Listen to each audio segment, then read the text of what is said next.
নমস্কার। সিলেবাসের বাইরে এই পডকাস্টে আমি Tapas Mukherjee, director Techno India group, আপনাদের সকলকে আন্তরিকভাবে স্বাগত জানাচ্ছি।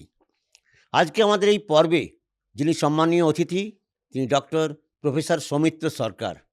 তিনি পশ্চিমবঙ্গে কলেজের যে প্রিন্সিপাল যারা আছেন তাদের সবথেকে সিনিয়র একজন কলেজের প্রিন্সিপাল সৌমিত্র। এবং সৌমিত্র শুধু এইটাই পরিচয় নয়, সৌমিত্র দীর্ঘদিন স্কুল সার্ভিস কমিশনের চেয়ারম্যানের দায়িত্ব সামলেছেন, কলকাতা ইউনিভার্সিটি সিন্ডিকেটের মেম্বারের দায়িত্ব সামলেছেন, নেতাজি ওপেন ইউনিভার্সিটির ইসি মেম্বার হিসেবে দায়িত্ব সামলেছেন। আমি তার সঙ্গে আলোচনা করব, আলাপচারিতায় গল্প করব, তার কলেজের প্রশাসনিক যে অভিজ্ঞতা সেই সম্বন্ধে আলোচনা করব, স্কুল সার্ভিস কমিশনের বিষয়ে তার সঙ্গে জিজ্ঞেস করব, আলোচনা করব, যেন অনেক দর্শক আমরা জানতে পারে আর কি বিভিন্ন বিষয়। তো আমি সৌমিত্র সরকারকে আজকের অনুষ্ঠানে স্বাগত জানাচ্ছি। সৌমিত্র, তোমাকে স্বাগত জানাচ্ছি। আপনাকেও নমস্কার। সৌমিত্র আমাদের অত্যন্ত পরিচিত, আমার দীর্ঘদিনের খুব ভাইয়ের মতন। কলেজের প্রিন্সিপাল শুধু নন, ওর মতন মানুষও খুব কম হয়, ভালো ব্যবহার, দারুণ সুন্দর ছেলে। আমি সৌমিত্রকে জিজ্ঞেস করছি, তোমাকে আমার যে প্রশ্ন, তুমি দীর্ঘদিন ধরে প্রায় 20-22 বছর, কেন তার বেশি হবে, কলেজের প্রিন্সিপালের দায়িত্ব সামলাচ্ছ, পশ্চিমবঙ্গ সবচেয়ে বেশি সিনিয়র প্রিন্সিপাল। তোমার কলেজের প্রিন্সিপাল দায়িত্ব সামলার অভিজ্ঞতা কীরকম? হ্যাঁ, দাদা প্রথমেই বলি, আমি টেকনো ইন্ডিয়া গ্রুপকে এই ধরনের একটা অনুষ্ঠান করবার জন্য ব্যক্তিগতভাবে এবং জয়পুর পঞ্চায়েত কলেজের পক্ষ থেকে আন্তরিক কৃতজ্ঞতা জ্ঞাপন করছি। বিশেষ করে তাপস মুখার্জি আমার দীর্ঘদিনের পরিচিত দাদা। তার আচার ব্যবহার, তার প্রশাসনিক দক্ষতা আমাকে আকৃষ্ট করে। তাই তার ডাকে সাড়া দিয়ে আমি এখানে উপস্থিত হয়েছি। আজকের দিনে আমি পশ্চিমবঙ্গের সবচেয়ে সিনিয়র মোস্ট প্রিন্সিপাল।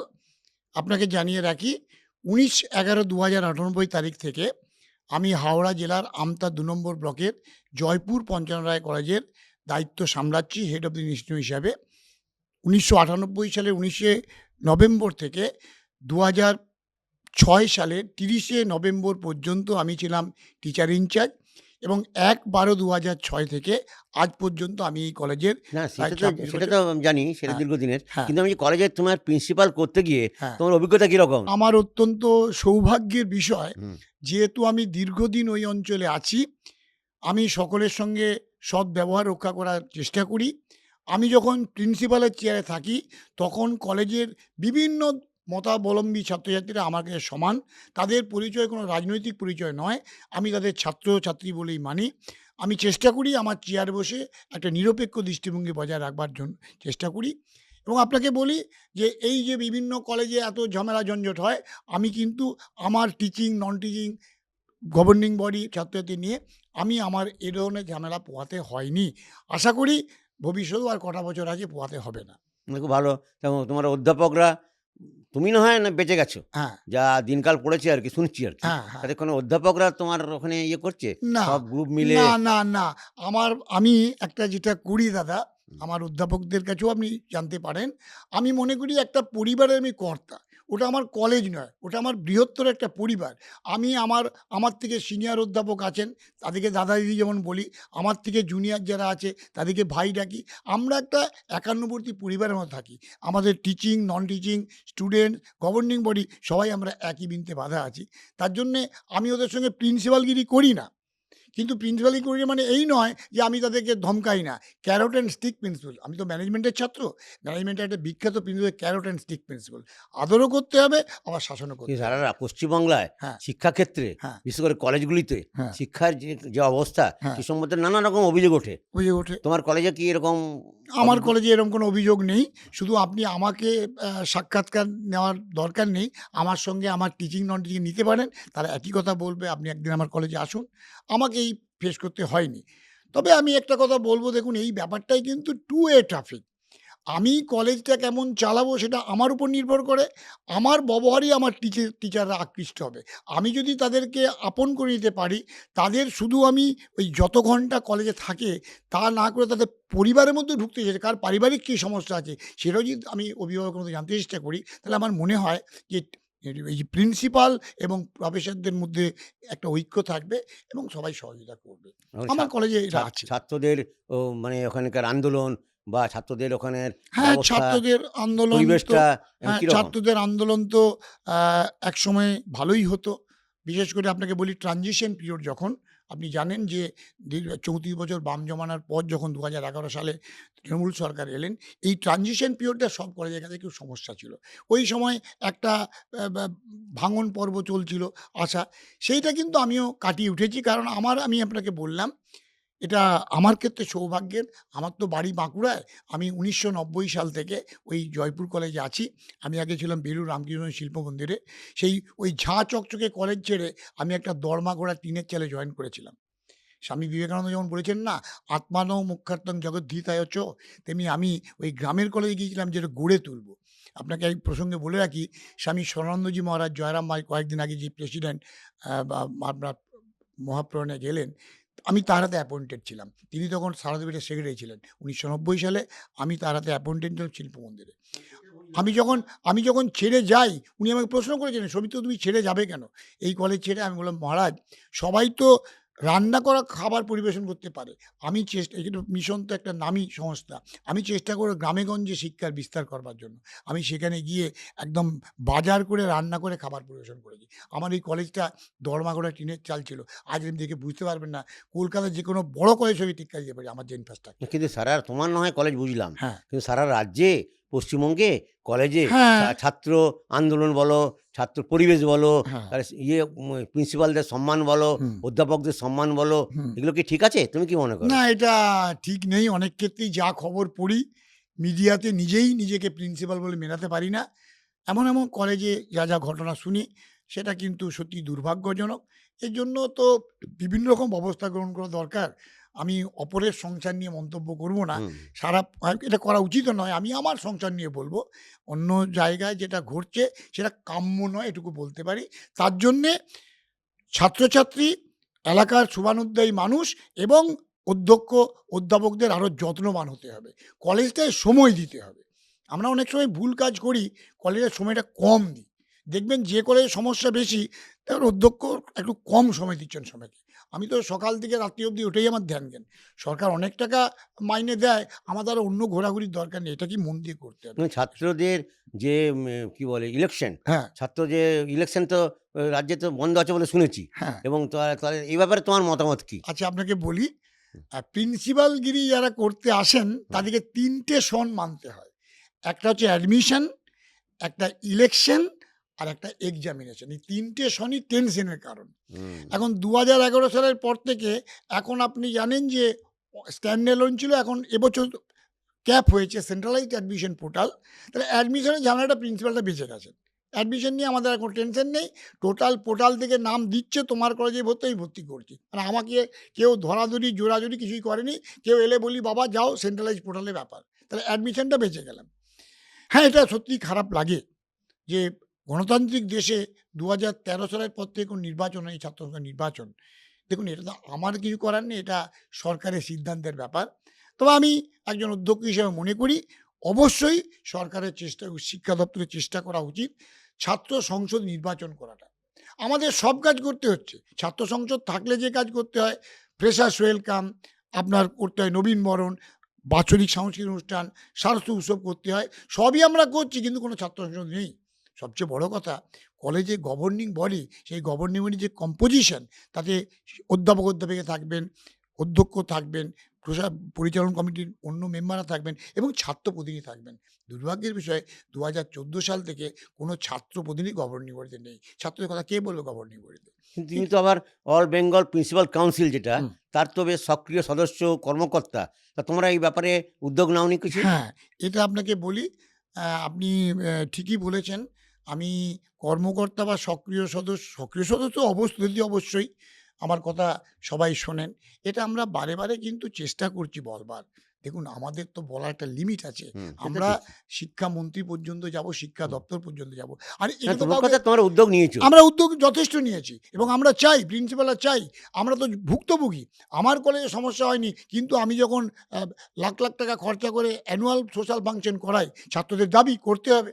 সেটা করা দরকার। সেই সোশ্যাল ফাংশনে আমি কাকে দায়িত্ব দেব? জিএস তো নেই। কিন্তু আমরা করতে হচ্ছে। সব কাজই করছি সংসদবিহীনভাবে। তাই আমরা অধ্যক্ষরাও চাই একটা নির্বাচিত ছাত্র সংসদ থাক।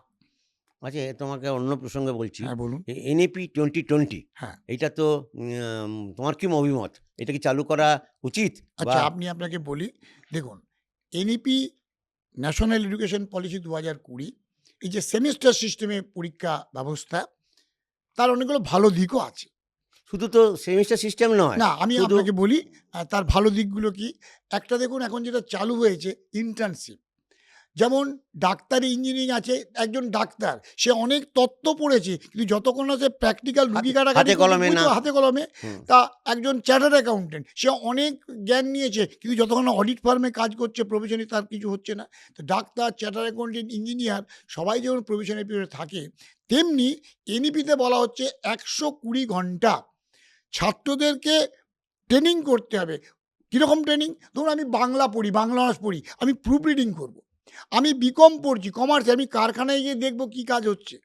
আমি একটা এমপ্লয়েবিলিটি, আমরা যে ছাত্রদের তৈরি করছি তাদের কিন্তু ওই এমপ্লয়েবিলিটি আনছি না, ওই একটা পুঁথিগত শিক্ষায় শিক্ষিত বাড়াচ্ছি। কিন্তু বাজারে আপনি যখন নিয়োগ করবেন তখন ওই বাজিয়ে দেখে নেবেন। আপনি তো ওই কে কত নম্বর পেজে দেখবেন না, সে কী কাজ জানে। তাই ইন্টার্নশিপটা চালু হয়েছে এবং আমি দেখছি কলেজের ছাত্রদের মধ্যে আগ্রহও বাড়ছে। কীরকম আগ্রহ? ওই যে ১২০ ঘন্টা ৬০ ঘন্টা ক্লাস করতে হবে, আমরা জোর দিয়েছি। তুমি যদি সব পরীক্ষায় পাস করো, ইন্টার্নশিপে যদি কমপ্লিট না করো, মার্কশিট পাবে না। সায়েন্স, আর্টস, কমার্স সবাই কিন্তু এটা পড়ছে এবং আগ্রহের সঙ্গে পড়ছে। এনইপি ২০২০ চালু। এই আরেকটা কথা আমি আপনাকে তাপসদা বলি, ১৯৮৪-৮৬ সেশনে আমি মাস্টার ডিগ্রি করেছি, আজ থেকে ৪০ বছর আগে ধরুন। আমাদের সময় মাস্টার ডিগ্রিতে ৮টা পেপার পরীক্ষা হতো, ৮০০ নম্বর পরীক্ষা। এবং আমরা ঠাকুরকে ডাকতাম যে ঠাকুর আমাদের এমকমে ৮টা পেপার ১৬টা হাফ, ১.৫ মাস ধরে পরীক্ষা চলতো। আমরা ঠাকুরের ডাকতাম, ঠাকুর আমাকে সুস্থ রাখো, ১.৫ মাস আমাকে সুস্থ রাখো, এত চাপ নিতে পারবো কী করে। এখন যেটা সেমিস্টার সিস্টেম, সিলেবাসটাকে ভাগ করা হয়েছে। এখন দেখবেন আমাদের সময় আমি যখন ফার্স্ট ক্লাস পাই, লোকে দেখতে এসেছিল। সারা বর্ধমান বিশ্ববিদ্যালয়, অবিভক্ত বর্ধমান বিশ্ববিদ্যালয়, ১৯৮৪ সালে যখন আমি অনার্সে ফার্স্ট ক্লাস পাই, তখন ৪.৫ জেলা নিয়ে বর্ধমান বিশ্ববিদ্যালয়, বাঁকুড়া, বর্ধমান, বীরভূম, পুরুলিয়া, হুগলি, আরামবাগ সাব ডিভিশন, লোকে দেখতে এসেছিল। আমরা যখন এমকম পড়তে যাই, ফার্স্ট ক্লাস পাওয়া ছাত্ররা ভর্তি গুরুত্ব পেত। এখন তো কলেজে ১৫টা ফার্স্ট ক্লাস পায়। তা তখন আমাদের ক্ষেত্রে একটা কঠিন কাজ ছিল। তো সিলেবাসটা ভাগ হয়েছে, খারাপ না। হায়ার সেকেন্ডারি কাউন্সিলও ভাগ করেছেন। তো যদি সেমিস্টার সিস্টেমে ভাগ করে পড়ানো হয়, আমার মনে হয় ছাত্ররা খারাপ শিখবে না, ভালোই শিখবে। তাহলে এনইপি 2020, হ্যাঁ, তোমাকে আগে ধন্যবাদ দিই একটু, হ্যাঁ, কারণ আমার কাছে খবর আছে, হ্যাঁ। আমি শুনেছি আমি এনইপি একটা আর্টিকেল 2020 লিখেছি, আর্টিকেল লিখেছিলে এবং লিখেছি। তার পক্ষে তুমি এবং অনেক হ্যাঁ, বক্তব্য এবং দিয়েছিলে। সেটা ইন্টারন্যাশনালি স্বীকৃত হয়েছে। আমার হ্যাঁ, যে আর্টিকেলটা আমি বের করেছি এনইপি ২০২০ তারপরে বলে। এনইপি 2020-র পক্ষে তুমি মতামত দিচ্ছ এবং তুমি চাও তো সারা রাজ্যে যেটা চালু হোক, হ্যাঁ, কি তোমার কলেজে কি চালু করতে পেরেছো? ১০০ বার কেন চালু করব না? আর আমার কলেজে কোনো স্বতন্ত্র বিষয় নয়।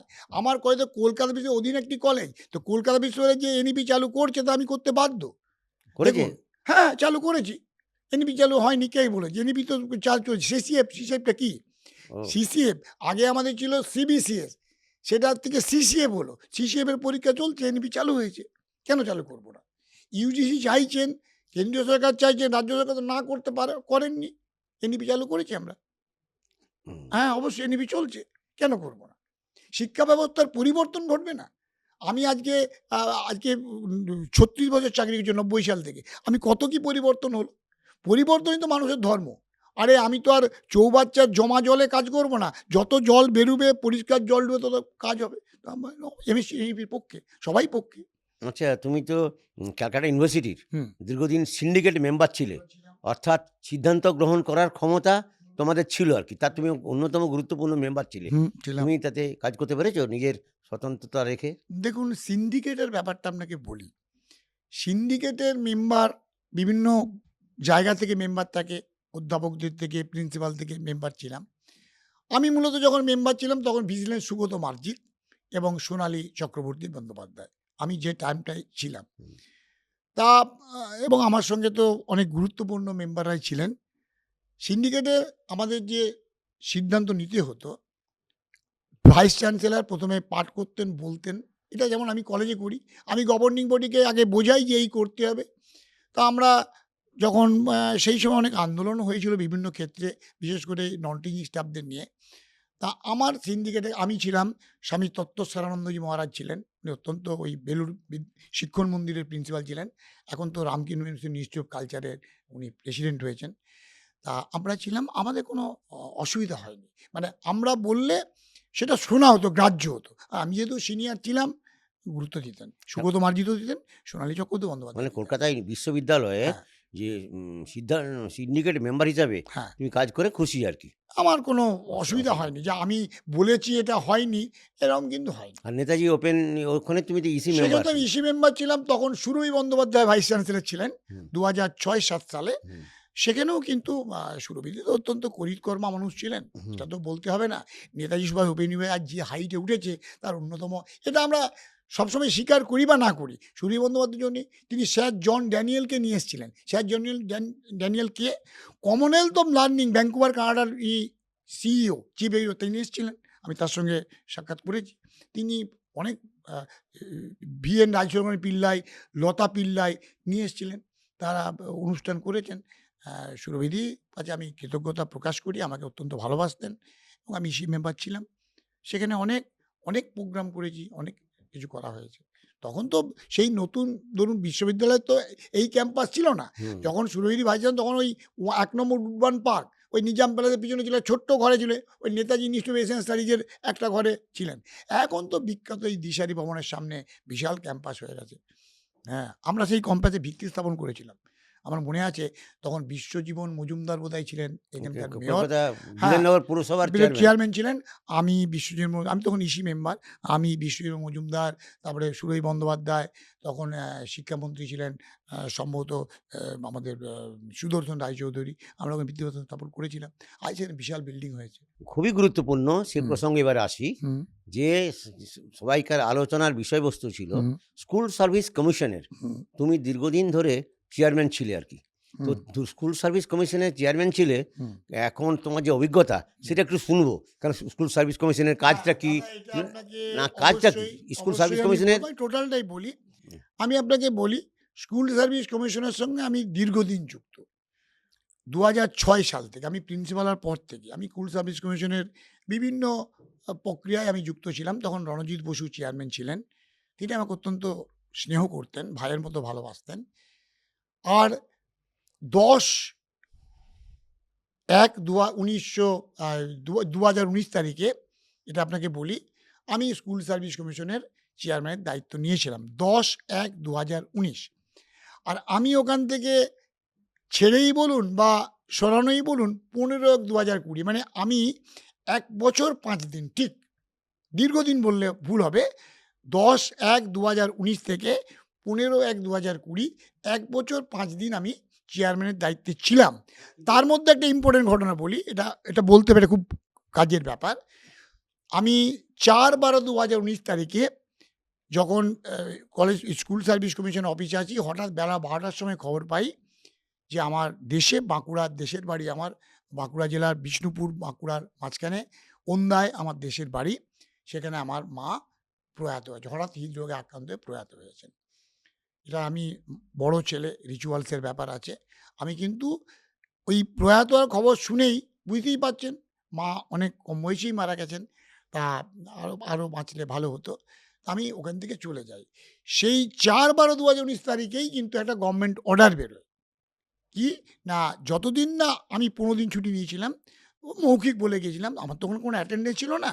আমি গেছিলাম যে আমি আ রিচুয়ালস এর জন্য ১৫ দিন থাকব না। কাকে বলে গেছিলে? মৌখিক বলে গেছিলে কাকে আমি বলে? মৌখিক বলেছিলাম, আমাদের মনীষ জৈন সাহেব তখন প্রিন্সিপাল সেক্রেটারি ছিলেন। দেখুন তখন আমার লিখিত বলে যাবার বা মৌখিক বলে গেছি, মানে আমি আমার অফিসে জানিয়েছি, এ হয়েছে। যা দেবার চিঠি পরে দেবো, তখন তাকে আমার মায়ের বডি সেখানে পড়ে আছে। আমি না গেলে, বড় ছেলে, আমি না গেলে দাহ হবে না। হোয়াটসঅ্যাপে করে যেটা পাঠাতে বাঁকুড়া। পারতে মেসেজ করে। মেসেজের প্রয়োজন হয়নি, কারণ সেদিনই অর্ডার বেরিয়ে গেল যে আমি যতদিন না জয়েন করব ততদিন অশোক সাহা, উনি ছিলেন অ্যাসিস্ট্যান্ট সেক্রেটারি, আবার সেক্রেটারি ইনচার্জ, তিনি দায়িত্বে থাকবেন। ৪/১২/১৯ তারিখে অর্ডার বেরিয়ে গেল। আমার মেসেজ করার কি দরকার আছে? আমি জানাতেই যদি অর্ডার বেরিয়ে যায়, অর্ডার বেরিয়ে গেল। সে অর্ডার আমার কাছে আছে। ৪/১২/১৯ তারিখে অশোক সাহা দায়িত্ব নিলেন। আমি ১৮/১২/২০১৯ রিজিউম ডিউটি করলাম। হ্যাঁ? মানে ছুটি নিয়েছিলাম। ১৯ তারিখে ডিউটি রিজিউম করলাম, ১৯/১২/১৯। ৪/১২ থেকে ১৯/১২, তাহলে ব্যাপারটা যেটা বলছি, 10/1/19 থেকে 15/20 1 বছর 5 দিন চেয়ারম্যান। আর 4/12 থেকে 18/12/2019 কিন্তু আমি চেয়ারম্যান ছিলাম না। সেই সময় চেয়ারম্যান ছিলেন অশোক সাহা। যিনি অ্যাসিস্ট্যান্ট সেক্রেটারি, তাকে চেয়ারম্যান দায়িত্ব দেওয়া হয়েছিল। তার মানে তুমি বলতে চাইছো যতদিন তুমি চেয়ারম্যান ছিলে হুম। তখন যে দুর্নীতিগুলো হয়েছে তার মানে তুমি দায়ী নও? না দেখুন, দায়ী কি আমি না দায়ী, আমি তো সবসময় বলি আমি দায়ী নই। আপনি কোনো দোষ করলে বা কোনো দায়ী কি দায়ী নই সেটা বিচার করার দায়িত্ব হচ্ছে আদালত। এই তো কেস সুপ্রিম কোর্ট, হাইকোর্ট, বিচারপতির কাছে যাচ্ছে। তারা ঠিক করবেন কে দায়ী। আমি দায়ী নই বললে কে শুনবে? আমি দায়ী বললেই বা কে শুনবে? যারা দায়ী তারা যদি বলে আমি দায়ী নই, কে শুনবে? সেটা ঠিকই তাহলে সেটা ঠিক। ঘটনা, দেখুন এটা আদালতের বিচার্য বিষয়। এই নিয়ে তো তো বিচার তো হয়ে গেছে।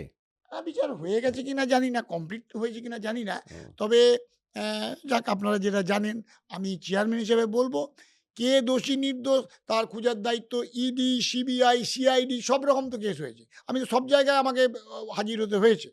তোমার সব জায়গায় হাজির হ্যাঁ, হয়েছিল? কেন হতে হবে না? আমি চেয়ারম্যান ছিলাম। আমার বাড়িতে ইডিও গেছে, সিবিআইও গেছে, সিআইডি অফিসার আমাকে জেরা করেছেন, ইডি অফিসার করেছেন। কেন করবেন না? জেরা করা তো অন্যায় নয়। না। এবং আমি জেরার সম্মুখীন হতে ইচ্ছুক। হ্যাঁ। যে what is what, the cat is out the bag হোক। আমি তো গেছি, আমি আমার কথা বলেছি। আর সবচেয়ে বড় কথা, আমি ওই আমার মায়ের ডেথ সার্টিফিকেট দেখিয়েছি। 4/12 থেকে 18/12 আমি ছুটিতে ছিলাম, মা মারা গেলেন, সে অর্ডার দেখিয়েছি। তার মধ্যে কখন কি দুর্নীতি হয়েছে সেটা তারা বিচার করবেন। দুর্নীতি হয়েছে কি হয়ে না হয়নি আমি এই মন্তব্য করব না, হয়নিও বলবো না, হয়েছেও বলবো না। এটা বিচার করার দায়িত্ব বিচার ব্যবস্থার। আমি তো প্রিন্সিপাল, আমার তো বিচার করার দায়িত্ব নয়। হুম। আমি কিছু আপনাকে বলি, আমি কিছু অন্যায়ের মধ্যে যুক্ত ছিলাম না, বা আমি অন্যায়কে প্রশ্রয় দিই না। আর আমি তো ছেড়ে চলে গেছি।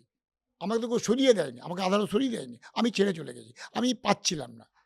আমি বহু দূর থেকে আসতাম, আমি পাচ্ছিলাম ওই না। যে শুধু ওই কারণেই অনেক দূর থেকে আসছিল বলেই ছেড়ে চলে না, গেলেন না আমার অন্য কারণ ছিল? দেখুন, অনেক দূর থেকে আসতাম, শারীরিক কারণ। আমার ভালো লাগতো না। ছেড়ে যাওয়ার তো কোনো কারণ হয় না। আচ্ছা, তো যারা এসএসসির ক্ষেত্রে বলছি হ্যাঁ, যে এখন যারা অনেকে শুনেছি যে হ্যাঁ, ডিসিশন হয়েছে, হুম, অনেকের চাকরি চলে গেছে, হুম। অনেকে এখনো ঝুলছে। তাদের কি মনে হয় যারা স্বচ্ছভাবে পরীক্ষা দেখুন, দিয়েছিল, চাকরি পেয়েছিল, আমরা তাদের কি আবার চাকরি ফিরে পেতে পারে? সেইটা তো আমি মন্তব্য না, করব। তোমাকে আমি এমনি আলাদা আমি জিজ্ঞেস আমি করছি। একটা কথা বলি না, নিশ্চয়ই জিজ্ঞেস করবেন। এটা সবার জানার। আমি আপনাকে বলি যে, যদি সঠিক কাগজপত্র থেকে যদি সঠিক চাকরি কেউ পেয়ে থাকে, তার চাকরি যাওয়ার কথা নয়। আমরা সুনাগরিক হতে কি চাই? যে আমাদের সন্তানরা ভবিষ্যৎ প্রজন্ম মানুষ হবে। আমরা এদিকে সাস্টেনেবল ডেভেলপমেন্টের কথা বলছি, স্থিতিশীল উন্নয়নের কথা বলছি। আমি যদি সঠিক লোককে স্কুলে নিয়োগ করতে না পারি, একজন টিচার যদি অযোগ্য যোগ করে, সে 40 বছর চাকরি করে 40 বছর ধরে এরকম ছাত্রদেরকে বিভ্রান্ত করবে। তাহলে আমরা দেখুন, মুখে আমরা বলি সবাই চাই সৎভাবে চাকরি পাক, আমিও চাই, আপনিও চাই। কিন্তু কেউ না কেউ তো অসৎ করছে। নাহলে এত তো ঘোটালা হতো না। তাহলে ব্যাপারটা হচ্ছে, আমরা সবাই চাই যারা যোগ্য তাদের চাকরি থাক, যারা অযোগ্য তাদের চাকরি যাক। সেইটা করবে তো আদালত, সেটা আমি আপনি করব না। ইডি, সিবিআই, আদালত, হাইকোর্ট, সুপ্রিম কোর্ট করবে। মানে কে কার চাকরি থাকবে, কার চাকরি যাবে, সেটা নির্ধারক কিন্তু তাপস মুখার্জিও নয়, সৌমিত্র সরকার নয়। তার জন্য বিচার ব্যবস্থা আছে, করবে। আচ্ছা, এই যে বলছেন না যোগ্য অযোগ্য, হ্যাঁ। কারা কিভাবে হয় যোগ্য অযোগ্যটা মানেটা কি? আচ্ছা, তাহলে আমি অযোগ্য তাহলে মানে কি? তাহলে আমি বলি, আমি মানে যারা বুঝিয়ে দিই পাস আপনাকে। করতে পারেনি আমি তারা যোগ্য? আমি স্কুল সার্ভিস সিস্টেমটা আপনাকে বলি। হুম। অনলাইনে অ্যাপ্লিকেশন চাওয়া হয়, সবাই আবেদন করে। তারপরে একটা পরীক্ষা হয়। সেটা আপনার আগে নাম ছিল RLST, regional level selection test.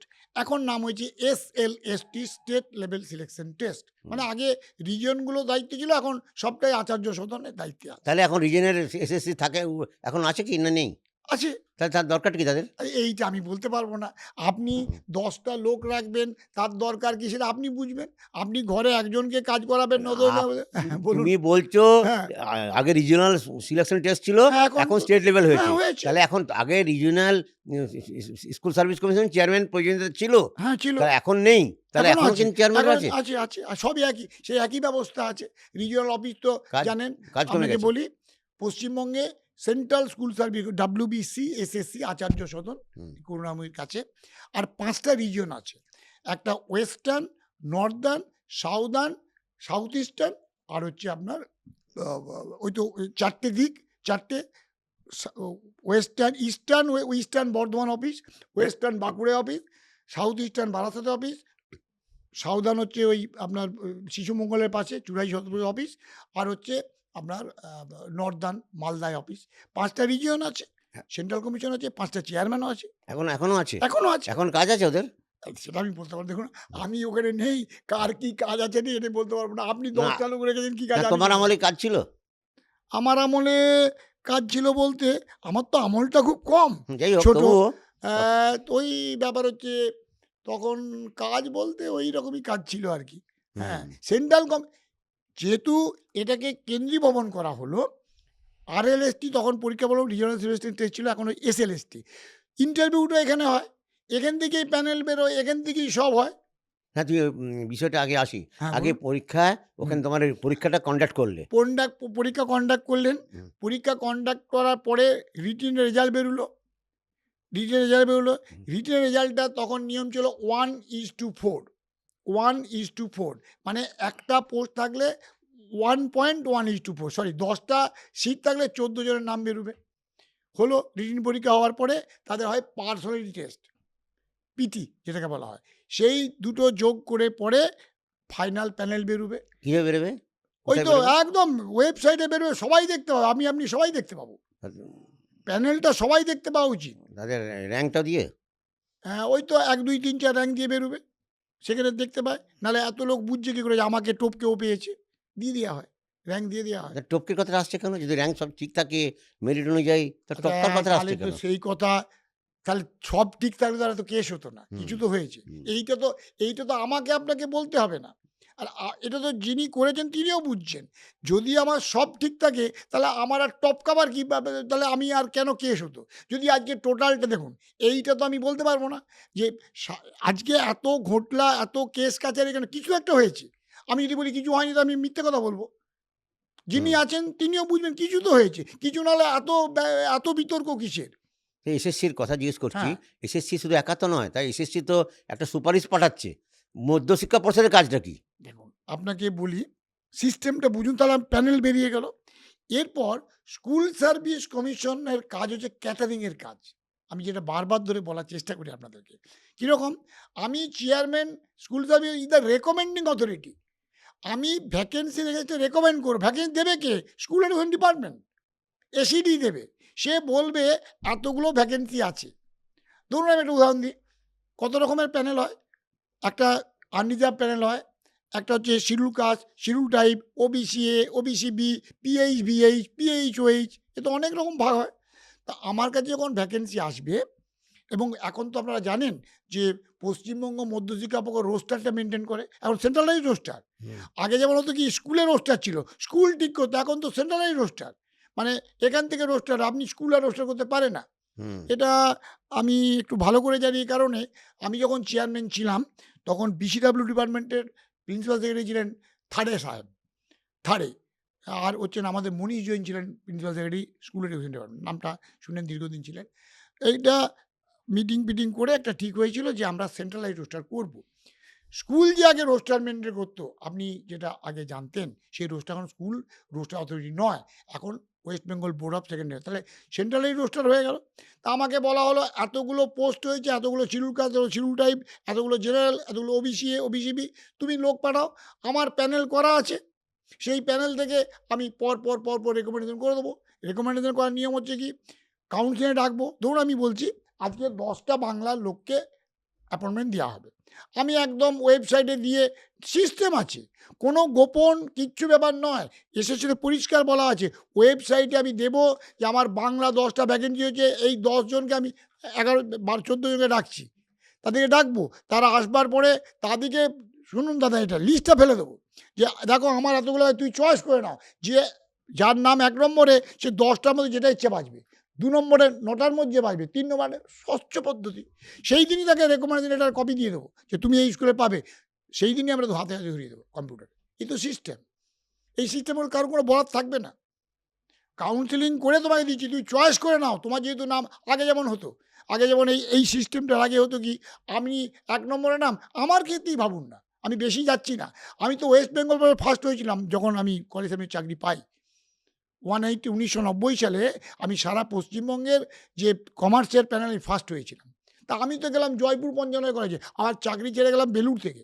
সেই কলেজে কিছুই ছিল না, কিন্তু ব্যাপার নেই, মাইনে তো একই। কলকাতা কলেজ মানগঞ্জা, আমি ভালো লাগে গ্রাম, আমি গ্রামের ছেলে গেলাম। তা আমি তো যে কোনো জায়গায় চাকরি পেতে পারতাম। তা আমি যদি কাউন্সেলিং হতো আমি তো বেছে নিতাম এই কলেজটা, তাই না? তখন তো কাউন্সেলিং সিস্টেম ছিল না, যাকে যেতে দিত। এখন দারুণ সিস্টেম। তা কাউন্সেলিং করে বেছে চাকরি পাচ্ছ, এর থেকে ভালো জিনিস কী হয়? ভালো জিনিস, শুনতে হ্যাঁ, ভালো লাগছে। হ্যাঁ। বাস্তবে কি তা কি হয়েছে? দাদা, এই যে বলেছি আপনাকে, আমরা অনেক কথাই তো মুখবন্ধ, এই যে শব্দবন্ধ আমরা বলি না, হুম। শুনতে ভালো লাগে, বাস্তবে প্রয়োগ করা খুব কঠিন। আমরা ভালো, ভালো শব্দবন্ধ বলি। ভালো, ভালো শব্দ তো আমরা বলি সাস্টেনেবল ডেভেলপমেন্ট, স্থিতিশীল উন্নয়ন, ভবিষ্যতের কথা মাথায় রেখে এখন সম্পদ ব্যবহার করো। আমরা করি। আমি ঘরে গাছটা তোমরা বাঁচাই। তাহলে এসএসসি থেকে হ্যাঁ, মানে সুপারিশগুলো মধ্যশিক্ষা পর্ষদে পাঠাও। আমরা মধ্যশিক্ষা পর্ষদ ভ্যাকেন্সির অ্যাপয়েন্টমেন্টে দেয়। আমরা ভ্যাকেন্সি অনুযায়ী যতগুলি ভ্যাকেন্সি, যতগুলি কোটা, ততগুলি নাম পাঠিয়ে দিলাম, রেকমেন্ডেশন লেটার পাঠিয়ে দিই বোর্ডের কাছে। বোর্ড হচ্ছে on the basis of the recommendation letter appointing authority appointment board দেয়। ব্যাস এই তো সিস্টেম। আমি যা বাড়াবো বোর্ড সেটা দেবে। হ্যাঁ, কিন্তু তোমাদের রেকমেন্ডেশনটা হ্যাঁ, সেটা হচ্ছে কিনা যারা ক্যান্ডিডেটরা পরীক্ষা দিয়েছে হ্যাঁ। তাদের তো মার্কশিট বা তাদের হুম। আনসার স্ক্রিপ্ট সব তো সংরক্ষিত থাকে। থাকে, থাকা তো উচিত। থাকে। তার মানে তোমরা যেটা সুপারিশ করছো হ্যাঁ, অ্যাকর্ডিং টু তাদের মেরিট অনুযায়ী সুপারিশ করছো তো? সেটাই তো করছি। সেটাই বলছি, সেটা মানে করা করার উচিত। কথা। করার কথা করা উচিত। করা উচিত। যদি সেই আমি আপনাকে বলি, আমি যে টার্মে ছিলাম, আমার টার্মে তো আমাকে ওই কাজটা করতে হয়নি। মানে আপনাকে বলে রাখি, আমি রান্না করা খাবার পরিবেশন করছিলাম। কারণ আমি আমারটা ওই ১ বছর ৫ দিনে কোনো পরীক্ষা নিইনি, কোনো মার্কস তৈরি করিনি, কোনো মার্কস আপলোড করিনি। আমাকে প্যানেল ছিল, আমি সেই প্যানেল থেকে অ্যাপয়েন্টমেন্ট দিয়েছি। বোঝা গেল আমার কথাটা? হুম, মানে আমি একটা প্রিপেয়ার্ড প্যানেল, সেই প্যানেল থেকে আমি ১, ২, ৩, ৪ করে পরপর অ্যাপয়েন্টমেন্ট দিয়েছি। তাহলে স্কুল সার্ভিস কমিশনের হ্যাঁ, এটা গুরুত্বপূর্ণ তো হ্যাঁ, মানুষের অবশ্যই গুরুত্বপূর্ণ। এবং শিক্ষক নিয়োগের ক্ষেত্রে। হ্যাঁ, তো গুরুত্বপূর্ণ। মানে যেইভাবে সিস্টেমটা আছে হুম, সেই সিস্টেমটাকে আরো ভালো করতে গেলে হ্যাঁ। মানে আর কি কি করা উচিত তোমার মনে হয়? যাতে এখন ছেলেমেয়েরা ভালো ছেলেমেয়েরা হ্যাঁ, স্কুল হ্যাঁ, সার্ভিস হ্যাঁ, কমিশনের প্রতি যেন শ্রদ্ধাশীল থাকে, তার থাকা জন্য উচিত, তার জন্য কি কি থাকা করানোই উচিত। উচিত? আমি যেখানে চাকরি করছি, হুম, পশ্চিমবঙ্গের সবচেয়ে বড় নিয়োগকর্তা হচ্ছে স্কুল সার্ভিস কমিশন। হুম, তো তার চাকরির যদি লোকে প্রশ্ন করে, তাহলে আপনি যদি সৎভাবে চাকরি পান, লোকে তো বলে এই মাস্টারটা চোর। এটা শুনতে ভালো লাগে না? হুম। কি করা উচিত? সবাই তো হ্যাঁ, এর জন্যে এখন আরো পদক্ষেপ নিচ্ছেন। এটা আপনি বলি, আপনি যে ওএমআর শিটটায় পরীক্ষা দেবেন তার কার্বন কপি পেয়ে যাবেন। আপনি যে পরীক্ষা দিলেন, আপনি কটা টিক মারলেন, আপনি কার্বন কপিটা পেয়ে যাবেন। মানে আপনাকে দিয়ে দেওয়া হবে কপিটা। সেই কপি রাখলেন। কয়েকদিন মধ্যে অ্যান্সার শিটটা দিয়ে দেওয়া হয় যে কার উত্তর কোনটা, ABCDর মধ্যে কোন গোলটা পাকাবেন। সেই উত্তর পাবেন। তাহলে আপনি নিজে একটা পেয়ে গেলেন যে আমি একদম আমার এই উত্তর দিয়েছি, আর আমার এই উত্তর সঠিক হয়েছে, আমি এত নম্বর পেতে পারি। সেই নাম্বার না পেলে আপনি চ্যালেঞ্জ করতে পারবেন। হ্যাঁ? এইটা একটা করা হয়েছে। আর দেখুন পরীক্ষা ব্যবস্থায় অনেক সতর্কতামূলক ব্যবস্থা অবলম্বন করা হয়েছে। আমরা আশা করব যে স্কুল সার্ভিস কমিশনের এই যে কলঙ্ক, দেখুন এই কলঙ্কটা খুব খারাপ। যে আপনি ভালো টিচার হয়েও কিন্তু আপনি কলঙ্কের শিকার হচ্ছেন। আজকে পশ্চিমবঙ্গে এইরকম একটা আন্দোলন দেখে সবাই তো ভাবছে, তুমি কি অমুক সালের আগের মাস্টার না অমুক সালের পরের মাস্টার? এই প্রশ্ন হচ্ছে। আমাদের ছাত্রছাত্রীরা অনেকে প্রশ্নের সম্মুখীন হতে, তুমি কবেকার মাস্টারমশাই? এই পিরিয়ডের মাস্টারমশাই, তার আগে। এইটা শুনতে তো ভালো লাগে না।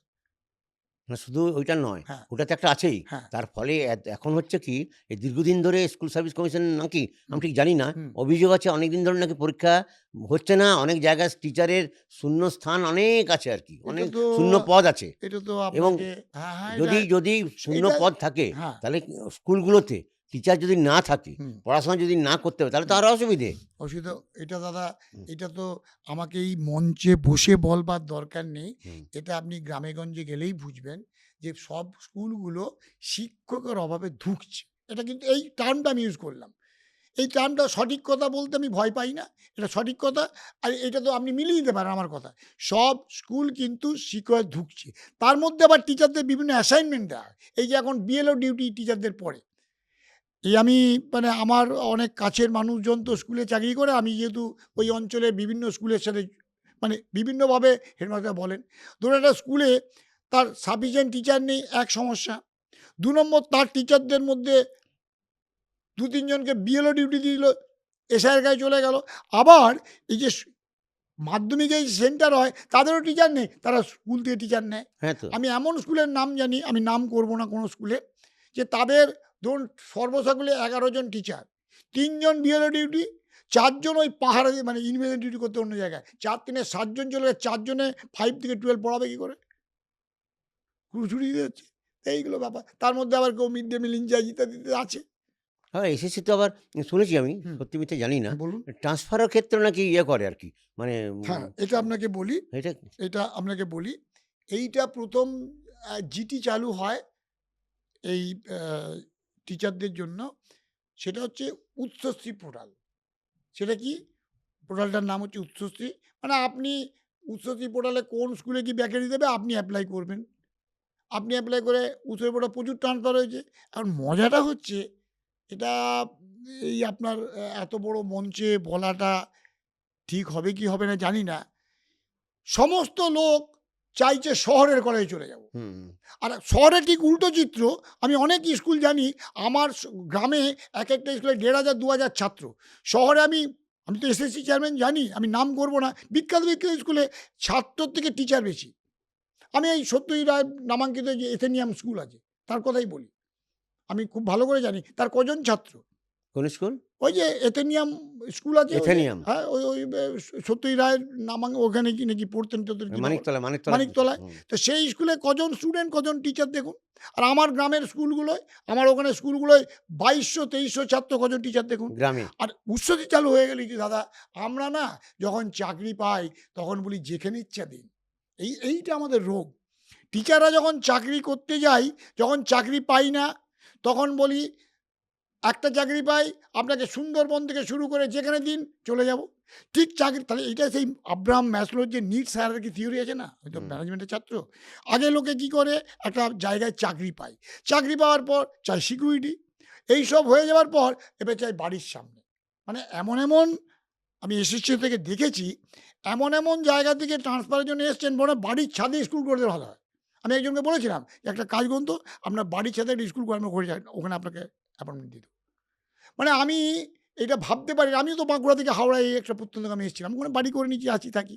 তাহলে আমি যখন চাকরি পাবো না, তখন যেখানে খুশি দেন স্যার। না তাহলে আমার বক্তব্য হচ্ছে হ্যাঁ, এসএসসির শুধু নিয়োগ নয়, তার সঙ্গে, সঙ্গে ট্রান্সফারের ব্যাপারেও একটা হ্যাঁ, ভূমিকা থাকে। দারুণ ভূমিকা। এবং তার মানে দুটোতেই যদি স্বচ্ছতা না থাকে, হ্যাঁ, তাহলে দুটোতেই তো স্বচ্ছতা যদি না থাকে, তাহলে সমাজের পক্ষে সেটা ক্ষতি হয়ে দাদা যাচ্ছে। কোন জায়গায় স্বচ্ছতা না থাকলে ভালো? সবাই তো আমরা চাই স্বচ্ছতা। নিশ্চয়ই। স্বচ্ছতা এই টার্মটা আমরা তো ভুলতে বসেছি। ট্রান্সপারেন্সি কে না চায়? হুম, স্বচ্ছতা থাকলেই তো সব ভালো হবে। এটা বলতে হবে কেন যে ট্রান্সপারেন্সি তো স্বচ্ছতা দরকার? বলার তো প্রয়োজন নেই। না হওয়াটাই তো অস্বচ্ছতাটাই ঠিক, বলতে ঠিক। বলা। একদম ঠিক, একদম তা ঠিক। আমি যদি মনে করুন এই কি হয়েছে আপনি জানেন? উচ্চশিক্ষা পোর্টালের ফলে? এগুলো বললে ভালো করতে যে একটা গোষ্ঠীর ভালো করতে অন্য গোষ্ঠীর খারাপ হয়ে গেছে। টিচারদের ভালো হয়েছে, ঘরের সামনে চলে এসছে। গ্রাম থেকে সব শহরে চলে এসছে। যেখানে ছাত্র কম ভিড় করছে, আর যেখানে ছাত্র টিচার নেই। আপনি যান না গ্রামে-গঞ্জে, আমি তো আমতা ২ নম্বর ব্লকে থাকি। আমাদের হাওড়া হুগলির প্রান্তসীমায় আমরা থাকি। এত বড়, বড় স্কুল, কি অবস্থা? নিয়োগ নেই, সত্যিই নিয়োগ নেই। তাহলে কি হবে স্কুলগুলো? তা তাহলে টিচারদের দেখুন, টিচাররাও ট্রান্সফার চাক না, বাড়ির সামনে থাক। কিন্তু বাড়ির সামনে মানে একদম সামনে থাকবো, আর যে স্কুল থেকে আসবো সেই স্কুলে অনেক সিঙ্গেল টিচার ট্রান্সফার হয়ে গেছে। আমি অনেক ভালো জানি যে বিষয়ের একমাত্র শিক্ষক সে ট্রান্সফার, সেই পড়াবে কি করে? ভাবতে হবে। সেই তো। ভাবার দরকার আছে। আর ভাবনা তো আমি আপনি ভাবলে হবে না। যারা ভাবলে কাজে দেবে তাদেরকে ভাবতে হবে। তাই না? ঠিকই, ঠিক। আজ আমি তোমাকে আমাদের আলোচনা না হুম, একবারে শেষের দিকে। বলুন, আমার মাত্র একটা কোয়েশ্চেন বাকি আছে। বলুন। প্রশ্ন করা তোমাকে। হুম, তুমি একদিকে কলেজের প্রিন্সিপাল, হুম, মানে প্রশাসক, হুম, অন্যদিকে তুমি এসএসসির অভিজ্ঞতা তোমার আছে। হুম, তো শিক্ষাক্ষেত্রে বর্তমান শিক্ষাক্ষেত্রের যে অবস্থা, হুম। তার উন্নতিতে মানে কি পদক্ষেপ নেওয়া উচিত বলে তোমার মনে হয়? পরামর্শ কি তোমার? পদক্ষেপ নেওয়া উচিত, এটা তো আবার আ বললে কাউকে জ্ঞান দেয়া হয়ে যাবে। জ্ঞান না, একটা পরামর্শ না, মানে না, কি হলে ভালো হয়? পরামর্শ, এখন পরামর্শ সবাই শোনে না দাদা। এখন কি জানেন তো? তাপসদাকে বললাম, "তাপসদা আপনি স্বাস্থ্য ঠিক রাখার জন্য সকালে হাঁটুন।" তাপসদা বেলা ৮ টায় ঘুম থেকে উঠবে। হুম, হুম, এ তো কেউ শোনে না। তবুও আমি বলি, ১ম কথা হচ্ছে নিয়োগ ব্যবস্থায় স্বচ্ছতা আনতে হবে এবং ত্রুটিপূর্ণ নিয়োগ ব্যবস্থা করতে হবে। পরীক্ষা ব্যবস্থায় ভালো করে যেটা যেটা প্রশ্ন আমি প্রথমে করলেন, এখন কি জানেন? সমস্ত কাজ ইউনিভার্সিটি কলেজের উপরে চাপিয়ে দিয়েছে। আমরা প্রিন্সিপালরা মরে যাচ্ছি। সমস্ত পরীক্ষায় খাতা দেখা শুরু সব কিছু করে মার্কসটা আপলোড করে ইউনিভার্সিটি খালি ছেপে মার্কশিটটা দিয়ে দেবে। আমি জানি না আপনাদের এখানে কী হয়? আমরা করি, টিচাররা সব করেন। সেইটা একটু দেখতে হবে। আর দাদা, বড্ড সমস্যা নন টিচিং স্টাফের। সবচেয়ে পশ্চিমবঙ্গের কলেজগুলোর সমস্যা নন টিচিং স্টাফ নেই বললেই চলে। বুঝতে পারছেন? তা এইটা দেখতে হবে। একটা যদি আপনি ভালো কিছু করতে চান, সব স্তম্ভগুলো ভালো হতে হবে। ১ নম্বর হচ্ছে একটা কলেজের ৪ টে স্তম্ভ। Teaching, non teaching, student, governing body ৪ টে স্তম্ভ কিন্তু ঠিক আপনি একটা ঘরের ৪ টে স্তম্ভের মধ্যে একটা যদি হেলে পড়ে, তাহলে রাজনৈতিক ইন্টারভেনশনটা কমাতে হবে। খুব রাজনীতি ইন্টারভেনশন খুব হয়। তো সে তো আপনি পশ্চিমবঙ্গে থাকেন, আপনি বুঝতে পারবেন হয় কি না হয়। আমি আর আপনাকে নতুন করে কি কমাতে বলব? হবে মানেই নিশ্চয়ই হয়, সেটা কমাতে হবে। সে তো হয়ই। হয় না তো তাহলে পেপারে পড়ছেন কি করে? কিছু তো হয়। পেপারে যদি বলেন যে বড় করে লিখেছে, তো ছোট তো কিছু হয়েছে তাই তো বড় করে লিখেছে। কিছু তো হয়। কিছু তো হয়। কিছু ঘটে তাই তো রটে। যদি কিছু বলেন যে হতে পারে। তাহলে ৩ টে পয়েন্ট বললে কি, কি হুম। করতে হবে? আরেকটা লাস্ট পয়েন্ট। আরেকটা হচ্ছে টিচার নিয়ে তো বললাম স্বচ্ছতা না, পরীক্ষা ব্যবস্থা এটা করা। কি কলেজ আর টিচার হতে পারে, স্কুল টিচার হতে পারে, যেকোনো যেকোনো টিচার। টিচার। টিচার মানে কিন্তু আমি বলি, আমি ব্রডার সেন্সিটিভ হবে। প্রাইমারি টিচারটা ঠিক হলে পরে আমি, আরে বাবা আপনি ঘরের ভিতটা যদি খারাপ দেন, আমি ৪ তলা করব কি করে? হ্যাঁ, একদম from the very beginning primary, secondary, higher secondary, college, বিশ্ববিদ্যালয় সব জায়গায় ঠিক রাখতে হবে। আপনি তো একটা বড় বিল্ডিং দাঁড় করেছেন টেকনো ইন্ডিয়ার। তা আপনি যদি ভিতটা খারাপ থাকে কী করে দাঁড় করাবেন? ঠিক, ঠিক, ঠিক, এটা ঠিক, করতে হবে। ঠিক, ঠিক। এইটা করতে হবে। সদিচ্ছা রাখতে হবে। হ্যাঁ, আর একটা বলি, এটা আপনি বড় বললেন, নির্বাচনটা করতে হবে। স্কুলের এই কলেজের নির্বাচনটা করতে হবে। নাহলে আমরা যারা অধ্যক্ষ মারা পড়ে যাচ্ছে। আমরা ধরুন দীর্ঘদিন আছি। এখন তো আমার নাতিরা পড়তে আসে। মানে ছাত্রছাত্রী তার ছেলেমেয়েরা পড়তে, আমি তো বলি, "এই তোর বাবা মা তো আমার ছাত্র ছিল রে, ছাত্রী ছিল রে।" হ্যাঁ, বলে, "হ্যাঁ স্যার, আমার সমস্যা নেই। আর ৪ বছর আছি। আশা করি সমস্যা হবে না। আমার টিমটা ভালো আছে।" কিন্তু সমস্যা তো হচ্ছে। ছাত্র সংসদ নেই, এত টাকা খরচা হচ্ছে, কি করে করছি? করছি আমরা সবই। তো এটা যাক, তার মানে হুম, আম ইয়ে হলো আরকি। কি? তোমার যে পরামর্শটা, হ্যাঁ, পদক্ষেপটা শুনলাম। হুম, আমরা এতক্ষণ ধরে যার সঙ্গে আলোচনা করছিলাম, আপনারা নিশ্চয়ই বুঝে গেছেন, প্রফেসর ডক্টর সৌমিত্র সরকার। তিনি কলেজের প্রিন্সিপাল এখন আছেন, সবচেয়ে সিনিয়র প্রিন্সিপাল সারা রাজ্যের মধ্যে। প্রায় ৫০০টা কলেজের মধ্যে সবচেয়ে সিনিয়র যিনি, তিনি হচ্ছেন সৌমিত্র সরকার। কলেজের শিক্ষা ব্যবস্থা নিয়ে আলোচনা করলাম। ইনি স্কুল সার্ভিস কমিশনের চেয়ারম্যান হিসেবে দায়িত্বে ছিলেন। তার অভিজ্ঞতা, কী করা উচিত, সেগুলো আমরা শুনলাম। আশা করি আমরা শিক্ষার সম্পর্কে কিছুটা অন্তত আঁচ করতে পারলাম, যেগুলো আমরা জানতামই না একটু। আমি এজন্যে ডক্টর সৌমিত্র সরকারকে অনেক, অনেক ধন্যবাদ জানাচ্ছি এখানে আসার জন্য, আর আমাদের এই আলোচনায় অংশগ্রহণ করার জন্য। আমি সৌমিত্র, আমার আমি টেকনোইন্ডের ডিরেক্টরকে নয়, আমার অত্যন্ত কাছের প্রিয় দাদা তাপসদা, দীর্ঘদিন যার সঙ্গে আমার সম্পর্ক।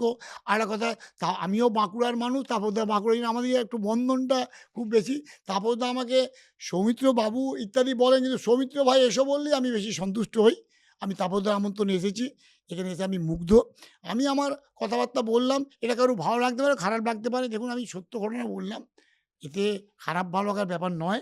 আমাদের ভাবতে হবে, ইগো ছেড়ে দিয়ে আমাদেরকে পশ্চিমবঙ্গের শিক্ষাটা যেন ভারতবর্ষের মধ্যে যেমন উপরে ছিল সেরকম থাকে, তার চেষ্টা করতে হবে। ঠিক আছে। আপনাদের আমরা তাহলে সবাইকে ইগোটা ধন্যবাদ। বাদ দিয়ে নমস্কার। ভালোভাবে শিক্ষা ব্যবস্থা অবশ্যই উঠিয়ে ইগোই দেওয়া। তো সবচেয়ে খারাপ জিনিস। ঠিক আছে। আমি তাপস মুখার্জি এত ভালোবাসি কেন? এই র্যাঙ্কের লোক দেখো সাদাইদা, আমিও বলতে নেই চেষ্টা করি, আমার অধ্যাপকরা বলে সে আপনি তো সাদাইদা। দেখুন, সিম্পলিসিটি ইজ দ্য লাইফ। তবে সরলতা মানে কিন্তু দুর্বলতা নয়, এটা আমি বারবার বোঝাই। সৌমিত্রকে সরল মানে দুর্বল নয় কিন্তু। Simplicity is not the weakness.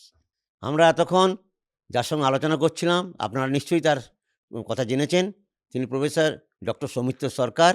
তিনি একদিকে কলেজের প্রিন্সিপালের দায়িত্ব এখনও সামলাচ্ছেন, খুব সিনিয়র একজন প্রিন্সিপাল, এবং একই সঙ্গে এসএসসির চেয়ারম্যান হিসাবে, স্কুল সার্ভিস কমিশনের চেয়ারম্যান হিসাবে তার যে অভিজ্ঞতা, তার যে কর্মপদ্ধতি ছিল, সেটা তিনি ব্যাখ্যা করেছেন। সুতরাং আমরা এই আগামী পর্বে আবার একজন সম্মানীয় অতিথিকে আনব। ততক্ষণ পর্যন্ত আমি সৌমিত্রকে অনেক, অনেক ধন্যবাদ জানাচ্ছি এই আলোচনায় অংশগ্রহণ করার জন্য। ধন্যবাদ। ধন্যবাদ।